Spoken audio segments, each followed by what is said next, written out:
Ayan mga kakikoy ko, welcome to my family. Oh my God! Wow! 22 years old. Honda Pilot, 8-seater. So ngayon nililinis ko siya kasi napakadumi. Ayan, oh.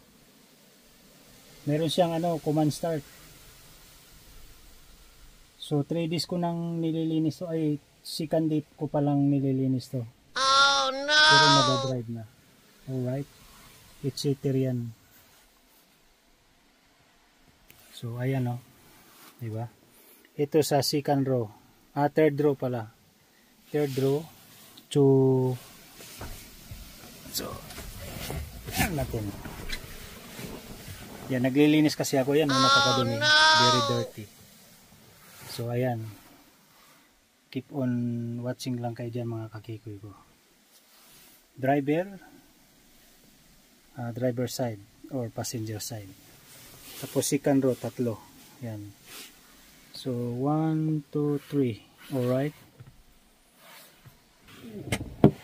So kapag Honda, alam nyo na, the best. Alright. Nandoon yung ni Kikoy. Ikikip ko pa yan. Alright. Pero pag may gustong bumili, bilhin nyo na bago mahuli ang lahat. Alright. Keep on watching. So nandito ang jack stand niya. Ayan, oh. Jack stand. Alright. Maganda siya. Kahit medyo luma na, okay lang. Kondisyon pa sa makina. Alam mo naman si Kikoy, mahilig mag-recondisyon yun. Kondisyon yan, alright. My driver.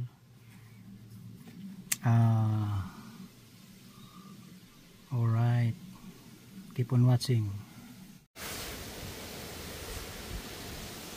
So ayan mga kakikoy ko, kapag sikanhan ang sasakyan nyo, huwag mo lang i-expect na na maganda, kasi unang-una sikanhan na nga no.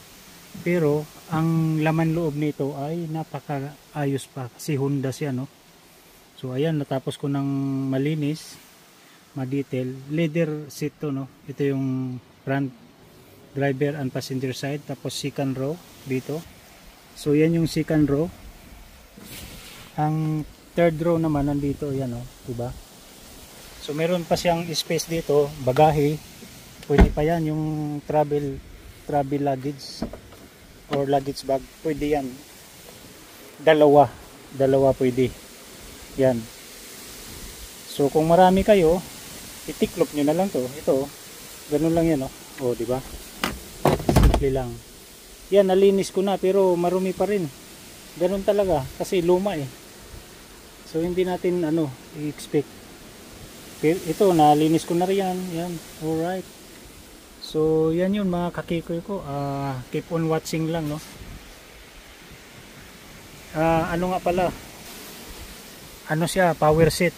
You know, kahit hindi naka-under ang makina, ito under siya kasi battery yan eh.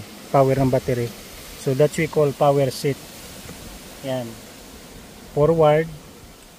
Tapos ito yung sa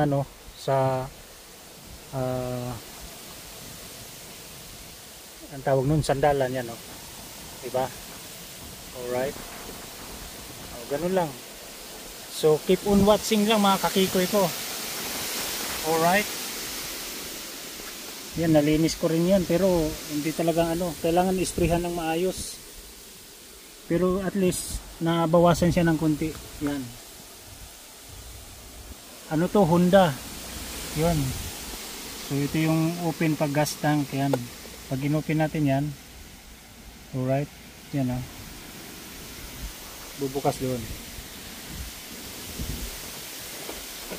Diba? Nagbukas. Alright, keep on watching. So engine size niya 3.5 volts. VTEC volts.